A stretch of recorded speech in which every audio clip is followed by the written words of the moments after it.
Salam sejahtera bagi Bapak Ibu Saudara-saudara.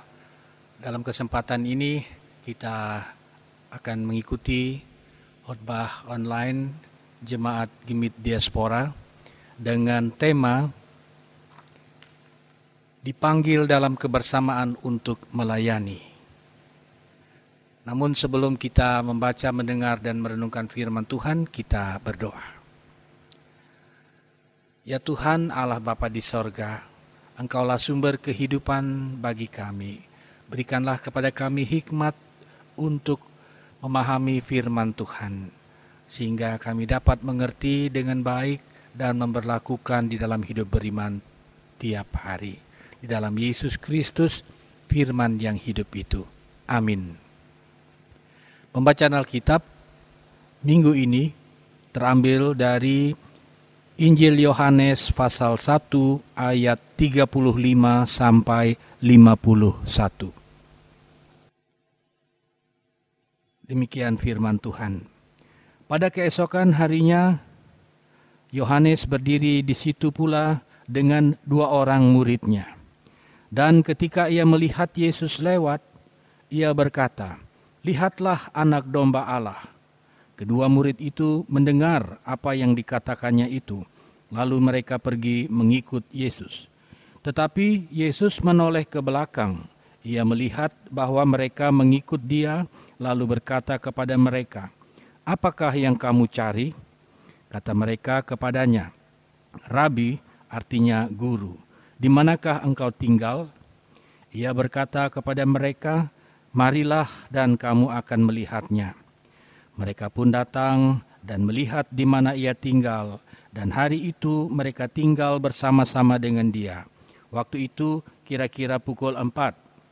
Salah seorang dari keduanya yang mendengar perkataan Yohanes lalu mengikut Yesus adalah Andreas, saudara Simon Petrus.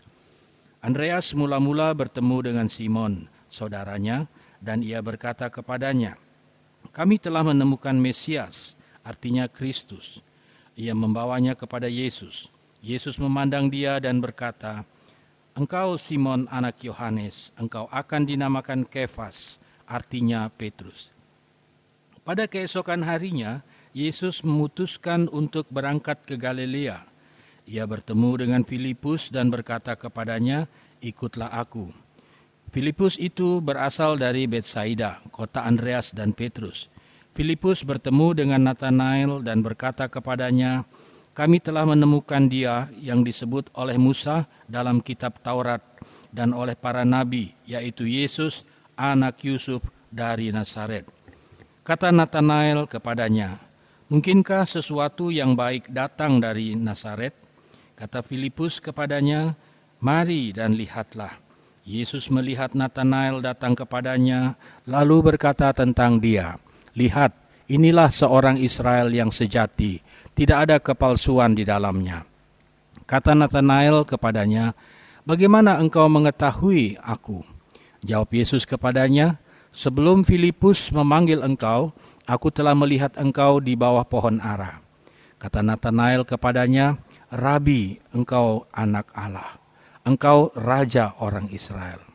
Yesus menjawab katanya, "Karena aku berkata kepadamu, aku melihat engkau di bawah pohon ara, maka engkau percaya, engkau akan melihat hal-hal yang lebih besar daripada itu."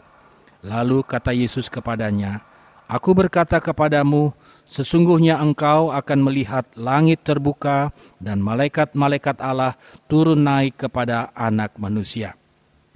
Demikian pembacaan Alkitab bagi kita. Berbahagia kita yang mendengarkan firman Tuhan, memelihara dan melakukan di dalam hidup beriman tiap hari. Haleluya. Bapak Ibu saudara-saudara yang saya kasih dalam Tuhan Yesus Kristus, minggu ini kita ada dalam minggu Epifania, yang dalam kekristenan berarti perayaan akan penampakan kemuliaan Kristus. Bahwa gereja memberitakan tentang Tuhan Yesus yang telah menyatakan dirinya kepada kita. Dialah Allah yang sejati, tetapi juga manusia yang sejati. Nah, dalam teks kita, Yohanes Pembaptis saat melihat Yesus, ia melihat penampakan kemuliaan kepada murid-muridnya. Ia berkata, "Lihatlah anak domba Allah." Dan murid-murid itu kemudian pergi mengikuti Yesus dan tinggal bersama-sama dengan Yesus. Mereka mengalami kemuliaan Allah bersinar atas mereka. Bapak Ibu Saudara-saudara kekasih Tuhan, siapa mereka? Tercatat mereka adalah Andreas dan Simon Petrus yang dinamakan Kefas. Lalu keesokan harinya, Yesus dalam perjalanan menuju Galilea bertemu dengan Filipus dan berkata kepadanya, "Ikutlah aku." Tidak dijelaskan apa jawaban Filipus kepada Yesus saat ia dipanggil. Tetapi selanjutnya kita melihat respon Filipus terhadap panggilan Yesus dengan cara ia menyampaikan kepada Nathanael bahwa ia telah menemukan dia. Dia adalah Yesus, anak Yusuf dari Nazaret yang telah dinubuatkan oleh Musa dalam kitab Taurat dan para nabi. Lalu ia mengajak Nathanael untuk bertemu dengan Yesus. Di sini Bapak Ibu Saudara-saudara, kita lihat Nathanael bertemu dengan Yesus karena ajakan Filipus temannya. Tanggapan Nathanael terhadap kabar yang disampaikan oleh Filipus tentang Yesus adalah ia kurang percaya. Dalam hati ia bertanya, apa benar? Mungkinkah sesuatu yang baik datang dari Nazaret?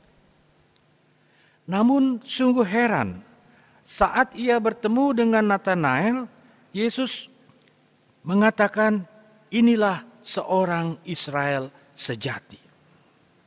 Tidak ada kepalsuan di dalamnya." Respon Nathanael, Bapak Ibu Saudara-saudara, sangat lugu. Ia terkejut dan dia berkata, "Bagaimana engkau mengenal aku?" Ia bertanya kepada Yesus. Sebab apa yang mendalam terhadap pribadi Nathanael, bahkan Yesus membuat Nathanael tambah heran. Karena Yesus berkata, "Sebelum Filipus memanggil engkau, aku telah melihat engkau di bawah pohon ara." Jadi Bapak Ibu Saudara-saudara, apa yang dikatakan Yesus tentang Nathanael membuat Nathanael menjadi tahu dan ia mengerti dengan siapa ia sedang berhadapan dan berbicara saat itu. Bahwa yang ada di hadapannya adalah Sang Rabi, Anak Allah, Raja orang Israel. Saudaraku yang terkasih dalam kasih Tuhan Yesus Kristus, dari kisah perjumpaan ini sangat jelas bahwa Tuhan mengenal sungguh siapa yang hendak dipilihnya untuk menjadi abdinya. Dan ini sebuah anugerah semata-mata. Bahwa Tuhan sangat mengenal setiap orang, mengenal saudara-saudara dan saya lebih dari yang kita mengenali diri kita sendiri. Dalam yang mana proses pemuritan itu dimulai dari kemampuan Kristus memantulkan kemuliaannya, dan panggilan itu dimulai terhadap orang-orang yang mau bertemu, membuka hati, dan menyentuh pergumulan pribadi sehingga mereka memberikan jawaban. Jika demikian Bapak Ibu Saudara-saudara, bukanlah mustahil melalui kisah pemanggilan Filipus dan Nathanael ini, Tuhan secara khusus hendak memanggil dan menetapkan kita sebagai abdinya pada saat ini. Dengan cara Tuhan memanggil kita. Menjadi pertanyaan, bersediakah kita membuka diri atau terbuka dengan hati yang tulus dan sungguh untuk menjawab panggilan Tuhan, untuk melayani bersamanya tanpa banyak alasan ini dan itu sebagai upaya untuk mengelaknya. Saudara-saudara, tidak disangkali bukanlah hal yang mudah untuk menjawab panggilan dan ajakan Tuhan untuk mengikutinya. Sebab ada banyak faktor penghambat di sekitar kita. Antara lain, kita telah kehilangan kemuliaan Allah karena dosa kedagingan yang berkuasa di dalam diri kita dan membuat kita sulit untuk melepaskan yang namanya kenikmatan dosa. Yang kedua, lingkungan yang tidak kudus yang turut mempengaruhi pola pikir, cara pandang, dan perilaku kita. Termasuk pikiran-pikiran negatif, pikiran-pikiran mencurigakan, seperti Nathanael yang awalnya dia bertanya kepada Filipus, mungkinkah sesuatu yang baik datang dari Nazaret? Barangkali di mata Nathanael, Nazaret tidak masuk dalam perhitungannya. Semua kendala atau hambatan seperti itu semestinya dikalahkan. Semestinya kita singkirkan satu persatu dan jelas melalui suatu proses yang kita perlu mengalaminya. Bukan hanya itu, butuh upaya untuk berserah diri kepada Tuhan secara total. Dan itu berulang-ulang kali, terus-menerus dan tidak pernah berhenti kita lakukan. Sehingga akhirnya membuat pengenalan kita akan Tuhan semakin hari semakin sempurna. Semakin kita dekat dan mengenal siapa Tuhan. Maka bersamaan dengan itu pula, misi yang hendak Tuhan Allah kerjakan melalui diri kita pun semakin jelas. Sebagai anak-anak Tuhan, Bapak Ibu Saudara-saudara, tentu kita tidak perlu bingung, apalagi mesti menyesali, bahkan diingatkan ulang-ulang. Karena apa yang mesti kita lakukan dengan panggilan, dia mau tidak mau akan terus-menerus mengiang di telinga kita, menggugah hati kita. Bahwa Tuhan membuat kita menjadi lebih peka, lebih paham terhadap misi yang Tuhan embankan di atas pundak kita masing-masing. Sebab ada Roh Kudus yang akan menolong dan membimbing kita. Bapak Ibu Saudara-saudara kekasih Tuhan, setiap orang pasti punya pergumulan pribadi masing-masing. Kita punya ciri, kita punya karakter yang unik juga. Dan Kristus memanggil pribadi-pribadi yang berbeda, saudara-saudara dan saya dengan latar belakang yang beragam untuk menyatu dalam visi yang besar. Visi Epifania untuk menyatakan kemuliaan Kristus di dalam kehidupan ini. Karena itu apapun yang kita lakukan harusnya kita memancarkan kemuliaan Kristus. Dan Kristus butuh orang seperti Andreas yang terus-menerus berupaya mendekat, mengenal dan tinggal dalam Kristus. Kristus juga butuh orang seperti Petrus yang berani, kuat, teguh seperti batu karang, tak kenal lelah. Kristus butuh orang seperti Filipus yang tidak ragu-ragu terhadap kebenaran, dan Kristus butuh orang seperti Nathanael yang haus dan lapar akan firman Tuhan. Orang yang mau terus belajar firman Allah dan menjadikan firman Tuhan sebagai dasar hidup. Semua didekati, semua memiliki karakter, dan kalau semua karakter kita kelola, kembangkan dengan kebaikan dalam kehidupan bergereja, maka gereja akan benar-benar memantulkan Epifania. Kemuliaan Kristus bagi kita biarlah menjadi kemuliaan yang dapat kita teruskan setiap hari di dalam kehidupan. Amin. Mari kita berdoa.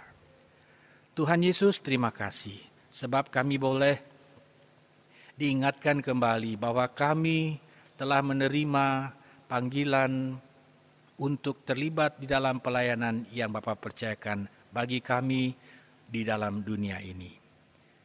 Berikanlah kepada kami kekuatan, keteguhan hati untuk melihat bahwa Tuhan punya rencana besar, bahkan kepekaan di dalam diri kami, sehingga kami dapat melakukan dengan sungguh, dengan penuh penyerahan diri, dan semua kami persembahkan hanya bagi kemuliaan nama Tuhan. Ini doa harapan kami, ya Tuhan. Juga harapan kami, biarlah Tuhan beri kesehatan, kekuatan bagi kami di masa pandemi, untuk kami boleh menjalani kehidupan dan memperhatikan protokol kesehatan sebagai upaya penanggulangan coronavirus yang kian hari kian menebar. Kami mulai dari diri kami sendiri. Kami boleh menjadi berkat bagi keluarga, bagi orang di sekitar kami.